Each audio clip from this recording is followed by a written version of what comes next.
Coming up on show 512, Tesla identify the cause of a fire, big battery plans for Europe, and a new charging standard emerges. Well, those stories and many more coming up on today's podcast. Good morning, good afternoon, or good evening. In fact, wherever you're listening in the world, welcome to EV News Daily.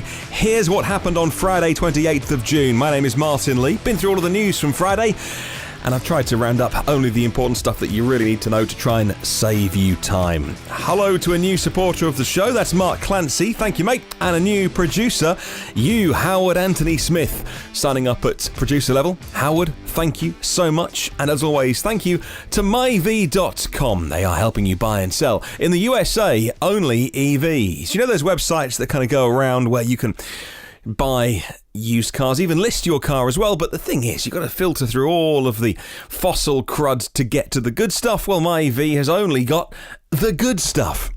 All right, let's kick off the news today that was making all of the EV blogs, but also it made it into the wider press as well. So I'm always curious when this happens with EV stories because, you know, I'm interested, as I'm sure you are as well, with how the wider world, the mainstream, think about EVs.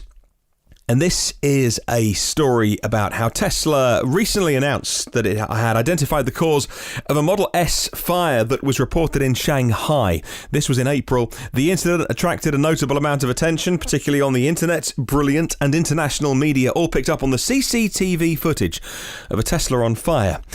So what happened? Well, it was due to a single battery module, and it was near the front of the vehicle, according to Tesla. And Simon at Teslarati has all the details on this story. The company has noted that it's since rolled out an over-the-air update to prevent a similar incident from happening in the future.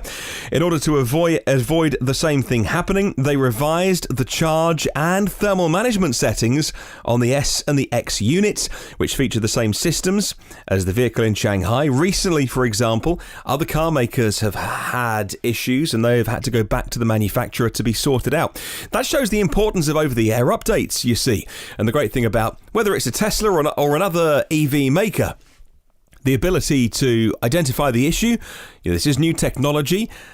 Tesla's all EVs remain significantly, by an order of magnitude, safer than driving around on highly explosive fossil fuel. However, machines all go wrong. And sometimes they need to be looked into. What happened in this case, which is exactly what Tesla did, as any EV maker would do, identified the issue, pushed out an over-the-air update for the pre-facelift cars that had the possibility of this happening, and now that issue is resolved. Jaguar, for instance, had a recent voluntary recall on the I-Pace for a braking issue. They noted that the braking problem could be addressed. It's the kind of thing that could have been done with software, but they are yet to offer over-the-air updates to their customers. Therefore, I-Pace owners that want to take part in this voluntary recall have to set up an appointment with their Jaguar dealer, go all the way down there and wait while it's done. Over-the-air updates are enormously important for all EVs going forward, so that even after you've bought it, your car just keeps on getting better, no matter who makes it.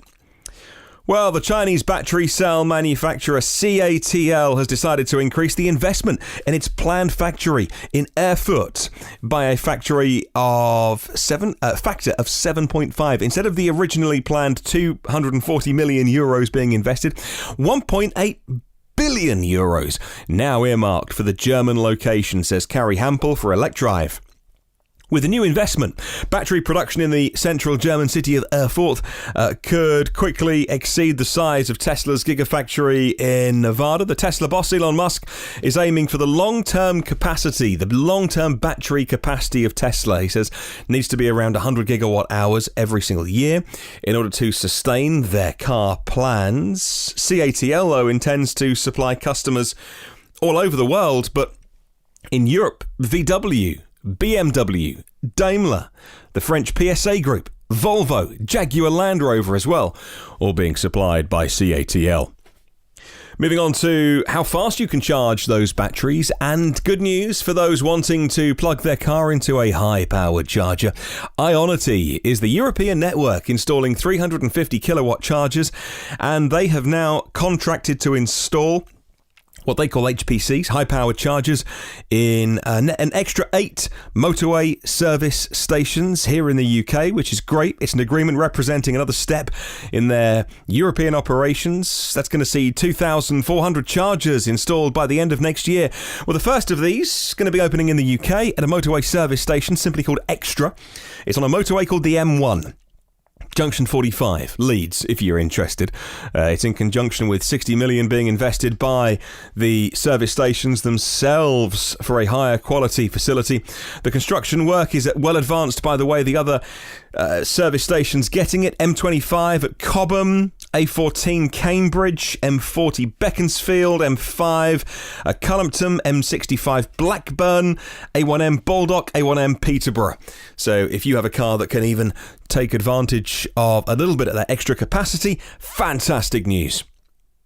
Volkswagen announced a strategic partnership with Schwarz Group, which owns the food retailers Lidl and Kaufland, to install 140 public charging stations in Berlin and other cities around the area. It says Inside EVs. The idea is to offer a charging option at supermarkets, only when they're open, though, by the way, and support Volkswagen's new car-sharing fleet. The car-sharing fleet is called WeShare. I'm aware that I haven't told you much about that on the podcast yet already, so I'll fill you in on the details in a second. The German manufacturer says the new approach will make the utilisation of the charging stations more efficient. According to the press release, charging points are going to be installed at 70 stores, 60 under the Lidl brand, 10 under the Kaufland brand, and it's going to boost the charging infrastructure by 20% in Berlin. So let me tell you all about WeShare. WeShare is the new short-term rental service from VW. It's a crowded marketplace in many places around the world. The new offering is called WeShare. It's going to distinguish itself from rivals because the cars are going to be pure electric only. It started in Berlin, and it started last Thursday, and 1,500 all-electric e-Golfs are now being used, along with 500 e-Ups. And when they've got some ID3s made, they're going to add them to the WeShare fleet as well. According to Automotive News Europe, the offering could help Volkswagen bolster its push into EVs by making them more visible with consumers. Effectively, it's a paid-for test drive when someone needs to get from A to B and use one of the short-term car share services. They'll use this, they'll drive electric, and you'd think that they go, oh, you know what, these EVs are pretty good, think I'll buy one myself. But how long will they last once you get one in your driveway? And how long will it take to replace the fleet of fossil gobblers currently on the road in North America so that they're all EVs? This is something that Elon Musk has talked about in the past when he says, yeah, look, we're all doing hard work, in many cases great work, but it's going to take a long time to get the whole fleet to EV. The average life of light vehicles in operation in the US has risen again this year. It's now officially 11.8 years. If you own a car that's more than 11.8 years old, you are driving an antique. This is according to new research from the business site IHS Markit and picked up by Green Car Congress. Well, light vehicles in operation in the US have now reached a record level, 278 million, according to this new analysis. That is up 6 million year on year. Represents one of the highest annual increases in the US auto industry since they started tracking. 2% growth year on year. And so we're buying more cars in North America and they're lasting longer as well. All right, well, Mark Seng is the Director of Global Automotive Aftermarket Practice for the company, and he said this, got a little quote for you. He said this, and I quote, "Better technology and overall vehicle quality improvements continue to be key drivers of the rising average vehicle age over time. Where the 40% drop in new vehicle sales due to the recession created an acceleration in average age like we've never seen before. In the last couple of years, however, average age has returned to its more traditional rate of increase." Here in the UK, there is a brand, famous, historic brand called MG. These days owned by the Chinese. Frankly, they bought the logo and the name. It's not the MG that was making cars all those years ago. However, this summer, MG is busy gearing up for the launch of its first EV in the UK. It's called the MG ZS EV. Goes on sale September. Customer deliveries begin shortly after. And Inside EVs points out that the MG brand, which I should say, is Chinese, owned by SAIC, have decided to implement a set of standards specifically for their EVs across their dealer network. All 92 dealers will be installing at least 2 charge points, as well as staff training and technicians as well. Fabulous news. Well done, SAIC, with your MG brand in the UK. At least 2 chargers at all 92 dealerships. And education, so important. I was talking to somebody today on Twitter who went to test drive the I-Pace because they like the car. And I agree. Amazing car. The I-Pace is gorgeous. When you sit inside it, you think this is a really well put together car, regardless of how it's powered. But the salesman, who admitted he hadn't actually driven the I-Pace himself, even though he goes out on test drives, this is somebody on Twitter, again, be careful, it's the internet, was told by the salesman you can use the Tesla chargers. Oh man, I hope he wasn't referring to superchargers. Of course, there are some Tesla destination chargers with the white plinth, the little white sign in front of them. If it's white, you can use them, I believe, because it'll say electric vehicle charging. I believe the red logoed ones say something like Tesla vehicle charging. Anyway, I've used them before, the Type 2 plugs. There's not many of them around, but there are some. But you think, oh my goodness me, the way the tweet was worded was like the salesman had told the potential I-Pace buyer, you can use the superchargers. But again, let's give benefit of the doubt to the Jaguar team and hope they weren't referring to that. But I did reply back on Twitter and say education is utmost at the moment, regardless of whether a dealer has sold 1 or 100 EVs. There's more work to do, particularly with people selling them and talking about them as well. Okay, moving on. Amidst BMW's current challenges, the publication that we are reading today, Handelsblatt, which is a German newspaper, isn't it, a website, alleges the BMW isn't considering an extension of the CEO, Harald Krüger's, contract as the most plausible scenario in the near future. This is an unconfirmed report, and he could well have his contract renewed and stay after 2020, but not according to Handelsblatt. Well, Teslarati say that talks of tensions in BMW's leadership have now emerged, and an insider has noted that there's high pressure in the boiler. If Harald Krüger isn't able to keep his CEO post when his contract is up next year, there are 2 board members in a position that could take over. The head of development is Klaus Freilich, and the more even-tempered Olivia Zips, who took over BMW's production department from Krüger in 2015. Now, one of those names there who you heard, I've talked about earlier this week on the podcast, Klaus Freilich.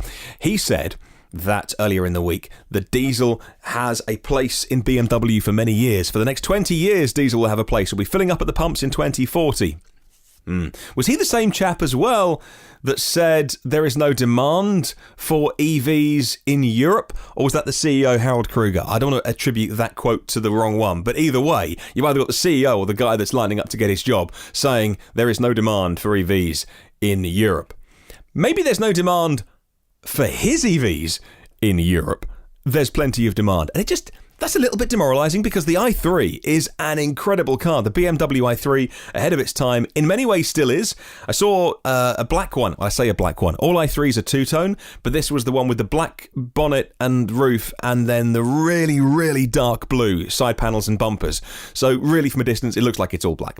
And this was a 2-year-old one today, and I saw it in a car park, and it looks just fresh out of the box. i3 styling's amazing. Carbon fibre technology, so good. And BMW, at the moment, have a little bit of catching up to do. I really hope they can blow us all away with the BMW iX3, the i4, and reinventing the i8 as well. They've started so well, but their current management are making overtures towards the oil and fossil fuel industry that it's starting to ring a few alarm bells with me. And I really worry for them because BMW had that lead early on, and you don't want to see them lose it. I think they can pull it back if they make some amazing cars pretty soon and stop putting out press releases saying that the future is diesel. All right, a couple more stories. In fact, look at the time. I've got time for one more story. And CHAdeMO, the CHAdeMO Association. So if you're new to the podcast, by the way, firstly, welcome along.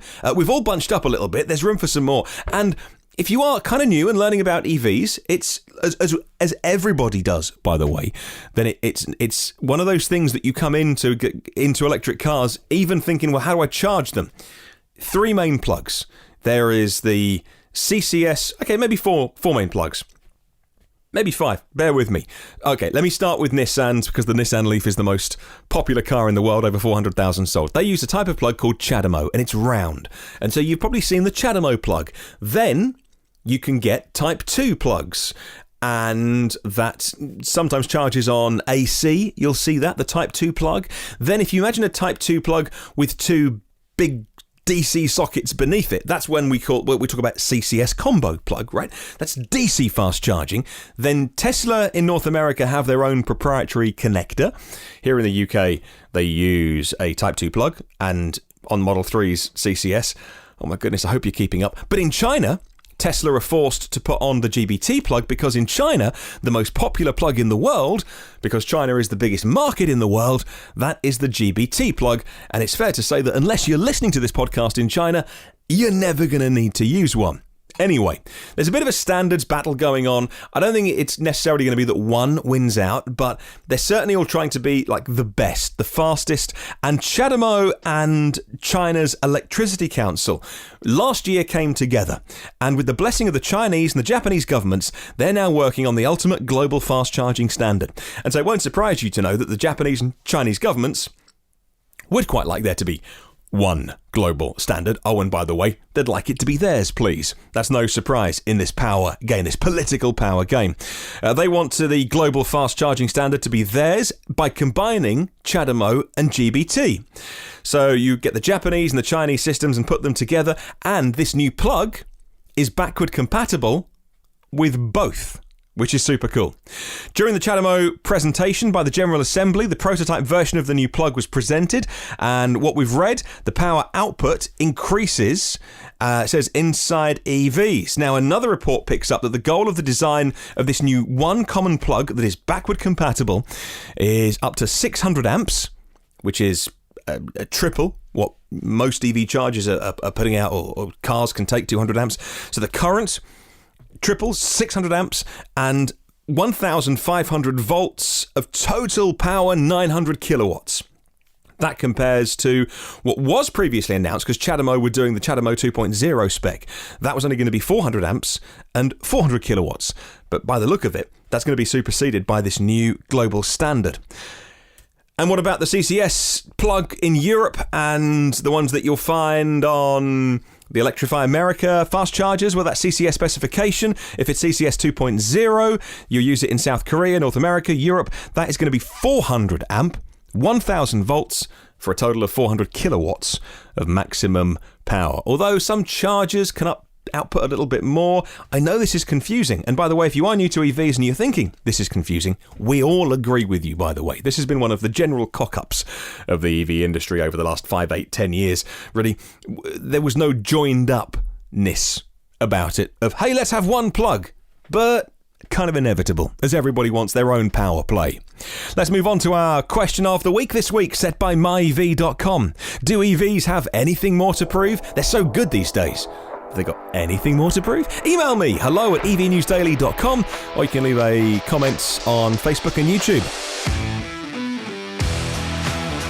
Thank you to 230 patrons of the show that keep me going. And you can find out what it's all about at patreon.com. patreon.com/evnewsdaily. Thank you to Phil Roberts from Electric Future, our premium partner, Brad Crosby as well, and a third name to be added next week. Looking forward to unveiling that one. Well, if you want to get any of the previous 511 shows, you can for free, and get the new shows as well by hitting subscribe. I try and get this show everywhere, but if I am missing a platform, let me know, and I'll get it onto there for you so you can make your life even easier and get it in your favourite podcast place. If you can leave a little review, that'd be amazing. I had some lovely reviews, by the way. I think maybe my second ever 1-star review from someone that said all he talks about is Tesla. So thanks a lot for that. Really appreciate that. Looking forward to some more 1-star reviews from people saying he only talks about Tesla. Brilliant. Goodness me. I have no idea the motivation for somebody to do that, but we must always remember the forces that we're up against here with this revolution to clean transports. They have their tentacles in many places. There's a lot of money flying around, and there's lots of people in positions of power with lots of money to lose that'll do anything they can, as insignificant as they can, to talk down EVs, even if that is. I've seen a real rise lately of people diving into conversations on Twitter. They've got no avatar, they've got no little picture on their Twitter account, not followed by anyone, don't follow anyone, and all they're doing is spreading misinformation and disinformation about electric vehicles. And that, to me, is starting. I don't spend all my day on Twitter, but that to me looks like a coordinated attempt by someone with enough money to spend to have a team of people sitting somewhere in the world, creating accounts and just talking down EVs. The stakes are enormous. If you want to catch up on the socials, search EV News Daily. Have a wonderful day. I'll catch you tomorrow. And remember, there is no such thing as a self-charging hybrid.